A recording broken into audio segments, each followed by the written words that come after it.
The LG V30 and Samsung Galaxy Note 8 are two of the biggest Android flagships right now. They're not exactly direct competitors though. If nothing else, there's a big price and size difference between them. Still, they're both significant launches in the Android calendar from two companies with a well-established rivalry. I'm Alex from Android Central, and I've been using both the V30 and the Note 8 for the past few weeks. Here's what I think so far.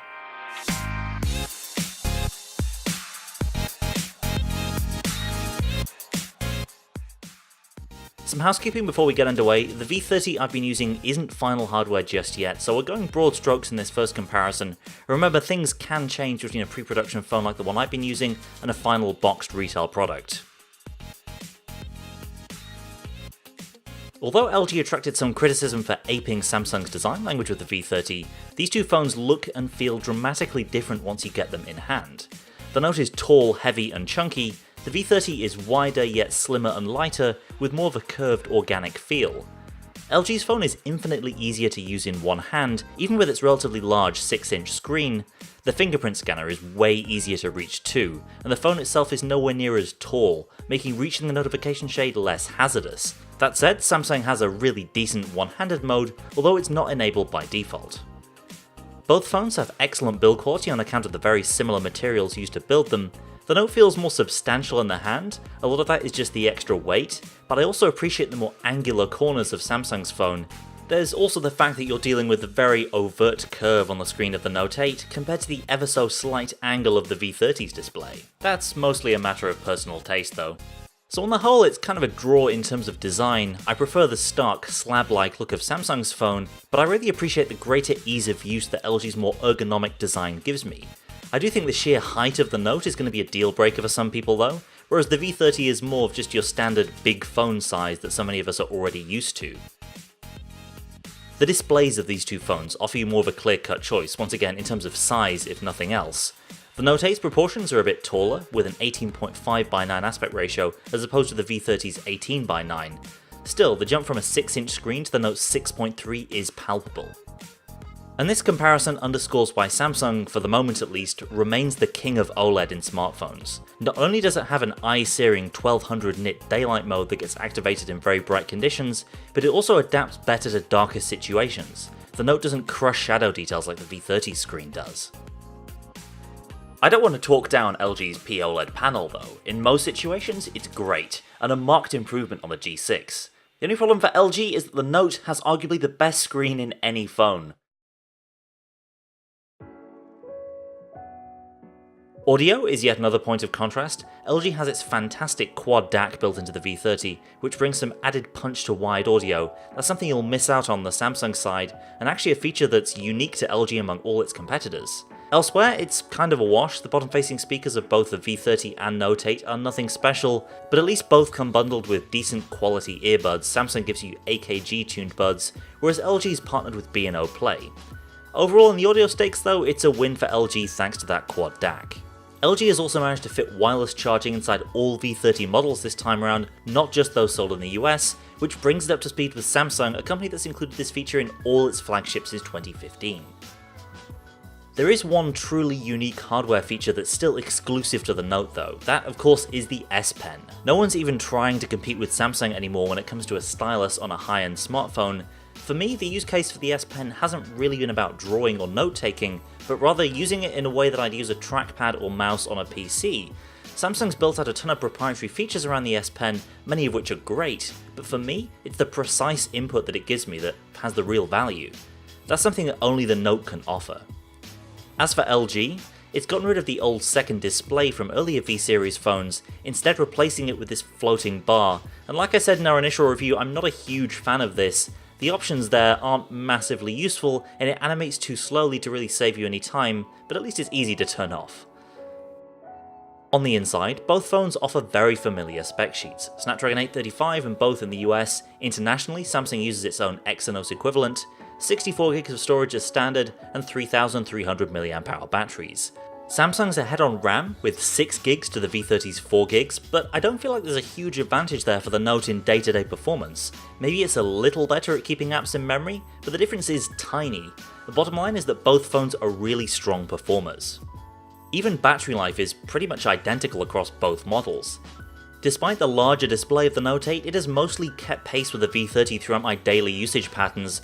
Both will give you a full day, though probably not much more than that, with between 3 and 4 hours of screen on time while I'm outside on LTE.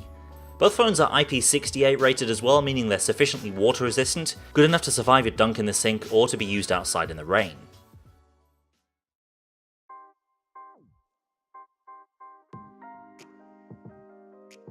LG has often lagged behind much of the Android competition in terms of software, while Samsung has only recently started to build out a UI with a futuristic vibe that genuinely looks good. However, both are on pretty firm footing with their latest phones. The Note 8 software is all but identical to the Galaxy S8s, except for some new S Pen features and subtly improved performance thanks to that extra 2GB of RAM. Meanwhile, the V30 takes what we knew from the G6 and tunes up its performance, while also smoothing out some UI hiccups. LG's haptic feedback has improved too, as has touch response. There's nothing overtly weird about the way LG software looks or works, and considering how overcooked some of its earlier software efforts have been, that's an important development. Overall, I think I prefer the slightly more futuristic feel of Samsung Skim, but I am absolutely fine with the look and feel of LG software as well. Perhaps the biggest functional advantage for Samsung comes with its multitasking features. As well as multi-window, which is now a standard part of Android, you can save pairs of apps to load at the same time, and quickly load apps in a floating window, which is a great way to take advantage of the Note's enormous screen. There's also a helpful one-handed mode gesture, which is something you'll miss out on the V30.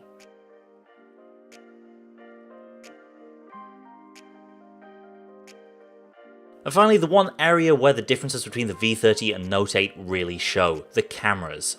Around the back, both feature dual camera arrays, but they work completely differently. Samsung gives you two 12-megapixel sensors, a standard camera behind an f1.7 lens, and a telephoto camera with an f2.4 aperture. Both are optically stabilized, giving the opportunity to capture clearer low-light zoomed shots. On the LG side, it's all about wide-angle photography. The standard camera has a super bright f1.6 lens, though with smaller pixels on the sensor than Samsung, just 1 micron as opposed to 1.4 on the Note. And then you've got a 13 megapixel 120 degree wide angle shooter behind an impressive f1.9 lens. There's no optical stabilization on LG's second lens, but still, the company has made huge strides in low light performance in the wide angle since the G6. For the most part, the main cameras of these two phones are so close as to be near identical. The focal length of LG's camera is slightly longer, and Samsung captures slightly more colour detail, whereas LG favours sharper fine detail, but besides that, these two main cameras basically provide an identical experience. Both are highly capable, whether you're shooting in conditions with challenging dynamic range, or at nighttime with very dim light. The biggest question is whether you want wide-angle photography or a telephoto lens. There's really no correct answer for everyone here, it's more a question of personal taste, and personally I prefer the added freedom that being able to capture dramatic wide-angle shots gives me. It's always been one of my favourite things about using an LG camera. Samsung's telephoto option is all well and good, and can capture some unique shots in its own right. However, I don't feel the telephoto is a huge value add, the live focus mode of the Note 8 is hit and miss, and there's clearly some software work to be done there.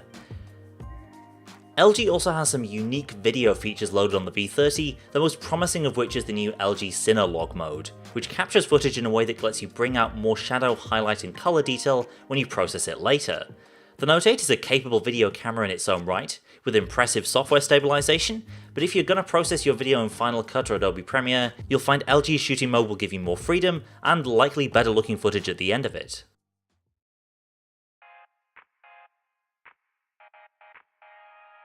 Ultimately, it's really hard to call an overall winner here. These are two great phones that take different approaches to their design and have different priorities in terms of the technology and the feature set. If you go with the V30, you'll save a couple of $100 compared to the Note 8, while getting a more portable handset that's easier to hold and just as fast, with fantastic wide audio capabilities, some unique video recording features, and a really fun wide-angle camera. Go for the Note and you'll pay more, but get a bigger phone with a better screen, all the functionality of the S Pen, the best telephoto lens on any smartphone, and a great looking software loadout with more multitasking options than you'll know what to do with. If your buying decision comes down to price, especially if you're purchasing outright, then maybe it'll be hard to justify the extra cost for the Note compared to the cheaper and equally capable V30, but if you're the kind of person that wants the biggest, most powerful, most impressive handset, then there's no denying that's the Note 8. Hit the comments and let us know which one you choose, LG V30 or Galaxy Note 8, and subscribe so you don't miss our coverage of both phones here on YouTube. Thanks for watching, and I'll see you next time.